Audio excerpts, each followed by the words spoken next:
and good afternoon to our esteemed judges. Again, my name is Jerian Rizon, and I am here today to present to you our paper titled Mapping and Assessment of Dengue Cases in Cebu City, Philippines from 2018 to 2022. So let me begin by telling you all a story, and it's a story that begins with numbers. So in August 2022, Cebu City reported 2,086 dengue cases, almost equal to the number of annual dengue cases in 2019, which was about 2,215. So imagine, in 1 month, it was equal to almost a year's worth of dengue cases. Seeing this rise in cases, we asked ourselves, how did the trends of dengue change from 2018 to 2022? And what were the factors that affected these changes? And that was how this paper was born. So specifically, we aim to answer this question by assessing the temporal trend of dengue through a time series graph, the spatial trend through heat maps, and finally, to determine the barangays with the highest cases of dengue in 2022. We then examined what environmental factors contributed to the high number of cases in the barangay with the most number of dengue cases, which data showed to be Barangay Guadalupe. So the environmental factors we decided to focus on were based on our review of related literature. And these are listed here. So the population density and change, water network, land use type, and the practices or livelihoods of the residents. So in order to answer our research question, we utilized a mixed methods approach, which used both quantitative methods in mapping the temporal and spatial trend, and qualitative methods in determining the environmental factors that affect the number of dengue cases in Barangay Guadalupe. So we implemented our study using a two-stage procedure, as you can see here. The first stage involved assessing and mapping the changes in the trends of dengue cases from 2018 to 2022. In order to do this, the study utilized a software called RStudio to analyze the data we gathered and create subsequent spatial maps and temporal graphs from the said data. We also used another software called QGIS to analyze the hotspots found in the maps created. And lastly, we conducted statistical analysis of the data gathered to see the correlation between the rise in dengue cases and the variables we enumerated earlier.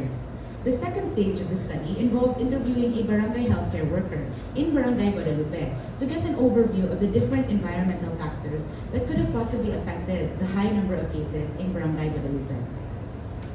So for the data collection, data on dengue cases was requested from the Department of Health, population density from the Philippine Statistics Authority, land use from DENR, and water networks from the UP Cebu Center for Environmental Informatics. Once the data was gathered, we cleaned these to ensure no duplication of data or missing information before running the data through the softwares that we mentioned earlier. So our temporal analysis of the data gathered showed here that there was a rapid decrease of dengue cases from mid-2019 to 2021, as you can see, which coincidentally was also when the COVID lockdown happened. This was followed by a very rapid increase from 2021 to 2022, which coincides also when lockdown was lifted and human mobility increased.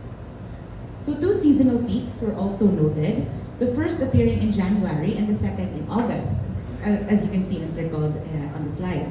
So the month of January and August both correspond to the wet season in the country. But aside from that, the month of January is also when Sinulog Festival happens, and there's also an increase in human mobility. And in August, this corresponds to the start of classes, again causing lots of human mobility. So identified consistent dengue hotspots in Cebu City were noted to be Barangay Guadalupe, Lahog, Labangon, Talamban, Isa, and Inayawan. So those are the top 6. All of which are also highly populated and urbanized areas in the metro. Of the barangays listed, Barangay Guadalupe was consistently the one with the most number of cases during the 5-year period. So an interview with the barangay healthcare worker revealed that the #1 contributor to dengue in this area was the improper storage of water inside people's houses. And this was especially concerning with those who had no access to running water, so they had to depend on well pumps. So you may be wondering, how does this story end? But the thing is, the story is still being written. There is still so much we can do to help improve the dengue situation in our city. What we have done via the paper is give people a brief bird's eye view of what is happening with regards to dengue and have them see the areas of weakness that need improvement. So as such, we will recommend the following actions be taken to help reduce and manage the dengue cases in Cebu City. So first, with regards to dengue surveillance on a city management level, it would be good to have a consolidated, uniform database among the different barangays. So this database should take into consideration important variables such as case classification of dengue, mortality rates, specific death rates, and population mobility and urbanization variables. Second, we would recommend encouraging community participation along with LGU efforts to control dengue, such as each individual household covering stored water properly, removing stagnant water in areas around the house, and using mosquito nets and coils at home, while the LGU improves residents' water supply, increases the garbage collection frequency, and clears areas with stockpiled waste material, because these can be areas that become breeding sites for dengue mosquitoes. And also, along with intensifying their current dengue cleanup drives.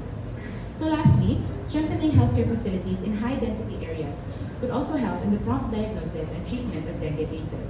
This includes making sure that these facilities have an adequate number of diagnostic tests and medical supplies on hand, along with enough healthcare professionals present to deal with outbreaks.